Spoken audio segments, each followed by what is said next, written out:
Welcome back to the GCN Racing News Show. This week, the cobbles delivered. We'll look back at a brilliant opening weekend of Omloop Het Nieuwsblad and Kuurne-Brussels-Kuurne. Some of the best climbers in the world were up against each other in France at the Fawn Classics. The old guard dominated a new race in Gran Camiño, and two new UCI World Champions have been crowned.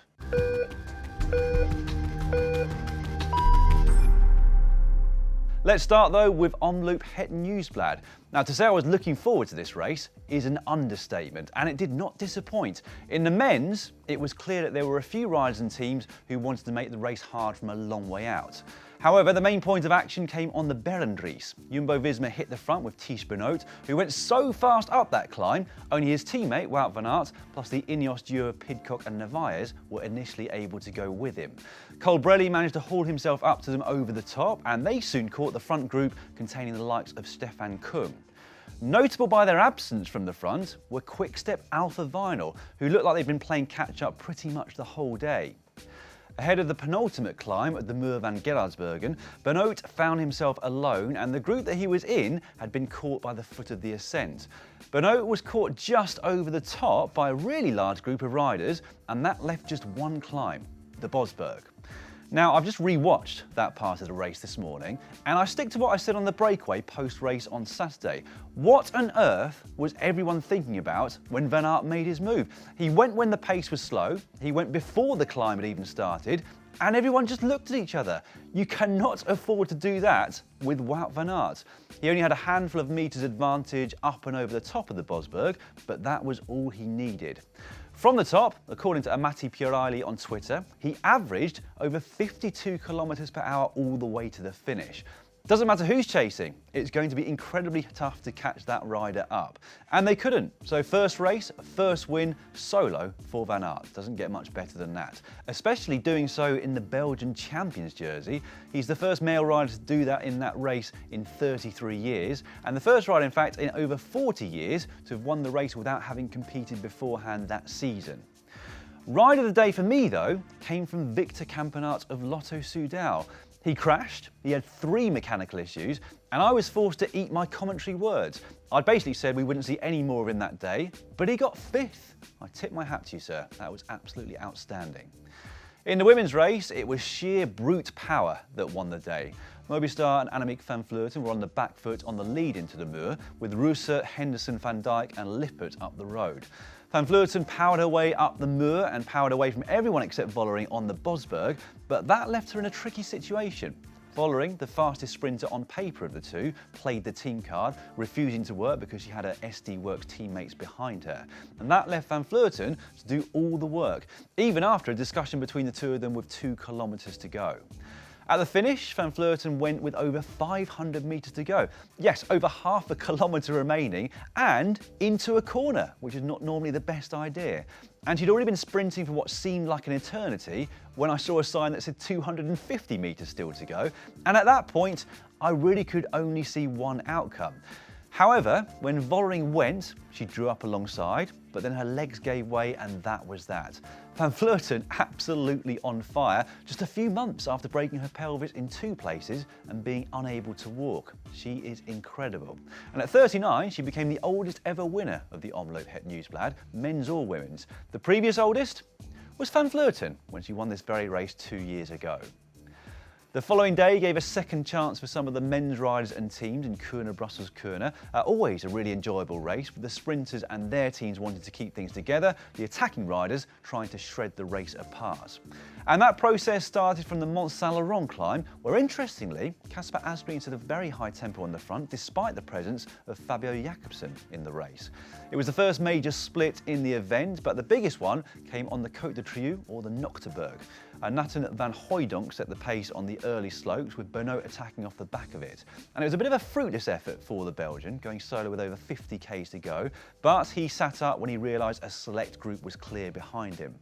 Ultimately, it left us with a situation where we had a large group clear, comprising some riders from early breakaway, some riders from teams without a sprinter behind, like Ineos and Jumbo, and some riders from teams who did have a sprinter behind, like Quick-Step and Bahrain. Nevertheless, it was a massive effort from a number of teams to even hold the gap, which was constantly yo-yoing between 25 and 45 seconds. Then just before the junction was made with 18 kilometres to go, Laporte attacked with Narvaez on his wheel, Taco van der Hoorn eventually latching onto the two of them. Now you might think that catching 3 tired riders would be a lot easier than catching that big group, but I guess in the head of many doing the chasing, they'd already done their job, only to realise there was more to do. The gap to the front trio was never more than 14 seconds over that last 18 kilometres, but they refused to be caught. And it made for the most exciting final few hundred metres of the season so far.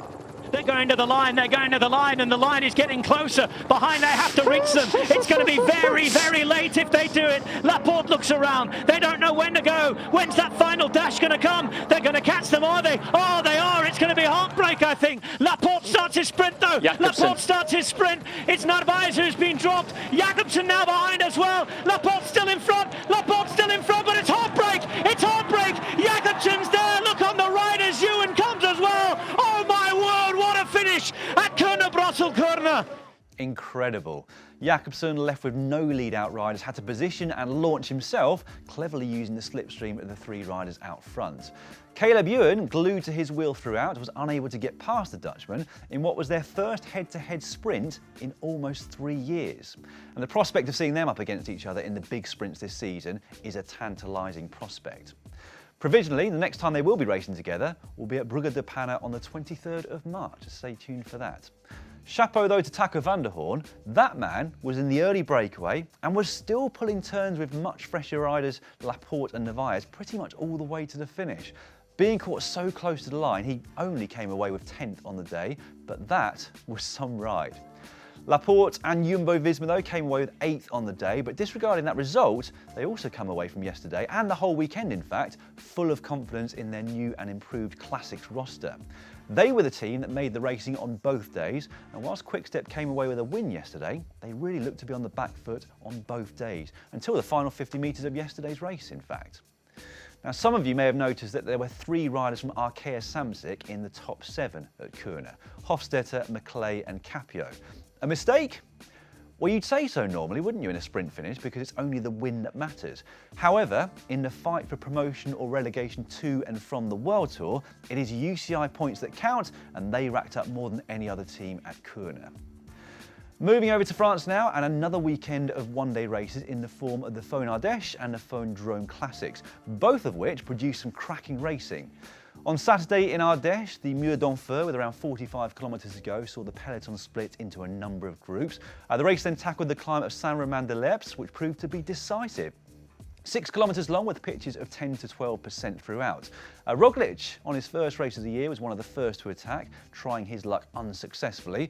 Alaphilippe was also aggressive, but in the end, it was McNulty, Kuss, Van Sevenant and Clément Champoussin, who was later dropped, who went clear in a small group over the top. McNulty emerged the strongest, putting in a huge seated effort to pull away from the others. Everybody chased, but despite that, McNulty continued to pull away and hold his lead until the finish, pulling the gap out to 45 seconds, incidentally, by the end in a really dominant display. And if we look at his power file on Strava, we can see why the others were unable to stay on his wheel. 434 watts for 22 minutes at 70 kilograms, and he continued at well over 400 watts on the final shorter climb and the flat run into the finish. And his average power for almost 5 hours, 295 watts. Average, not normalised. It really looks like McNulty has come of age this season, because that's his second win in a one-day race this year, doubling his tally of wins from the previous 4 years that he's been riding as a pro. Van Sevenant came home in second, sprinting ahead of Kuss, who took third. And Kuss had been dropped by that chase group, but rode himself back on the descent. A great ride, and it meant 2 Americans in the top 3, which is great to see. The following day, UAE were at it again with their young superstar Juan Ayuso. He attacked on the big climb, which came at around 25 k's to go. Only Jonas Vingegaard of Jumbo-Visma able to go with him. Despite the best efforts of Julian Alaphilippe, Guillaume Martin and Benoit Cosnefroy behind, they were unable to close the gap before the final climb to the finish. At that point, Alaphilippe cramped and Ayuso ran out of legs, which allowed Vingegaard to take a relatively comfortable victory, his first in a one-day race. Martin came to the line second, Cosnefroy third, and Ayuso might have been disappointed with his 4th place on the day, but my word, isn't he underlining his talent at just 19 years of age? I can't wait to see what he achieves for the rest of this season.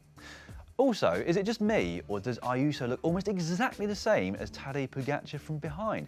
It's uncanny. Maybe they were both made in the same factory. Anyway, speaking of Pogacar, the start to his season in the UAE Tour couldn't really have gone any better. He won both of the mountaintop finishes ahead of Adam Yates, and courtesy of another solid time trial, took the general classification for the second year in succession. I wouldn't say it looked a breeze for him, but he certainly looked in control on every single stage.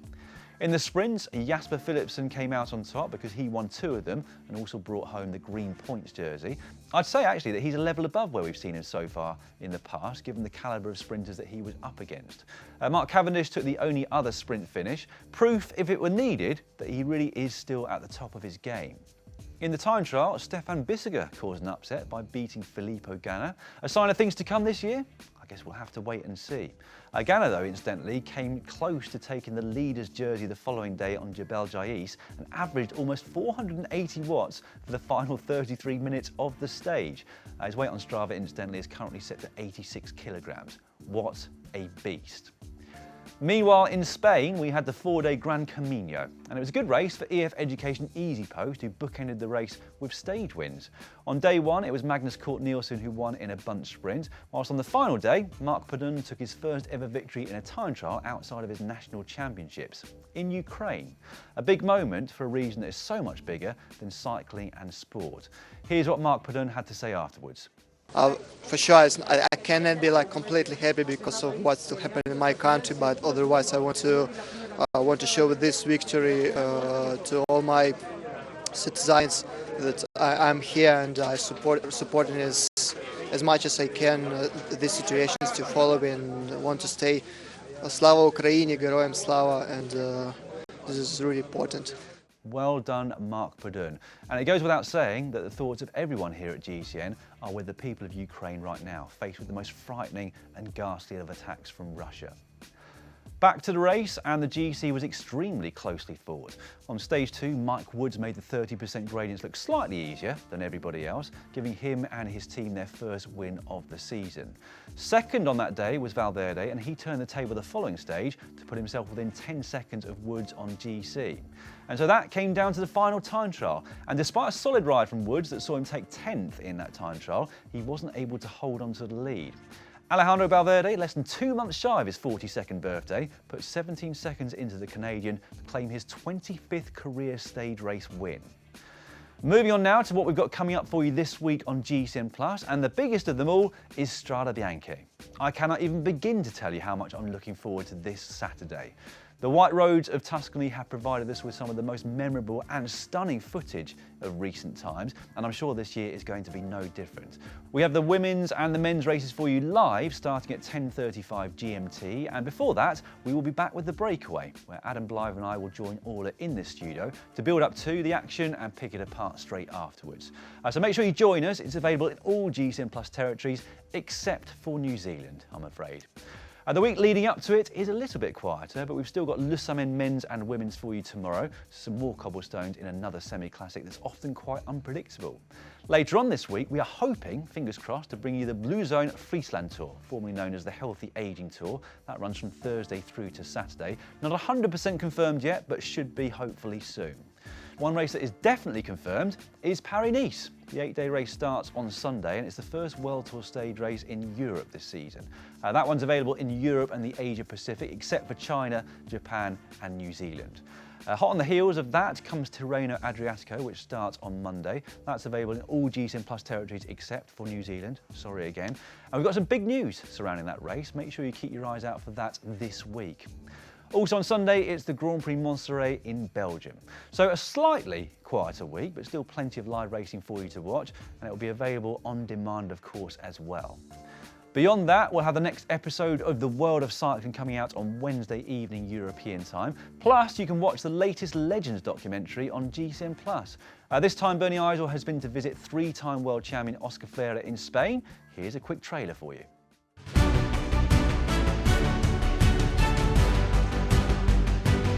This is beautiful Cantabria in northern Spain, home of one of the most naturally gifted riders I've ever had the pleasure of racing with.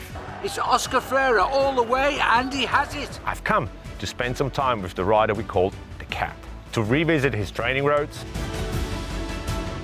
see what he's up to in retirement, and to find out what made him not just one of the greatest sprinters of his generation, but of all time.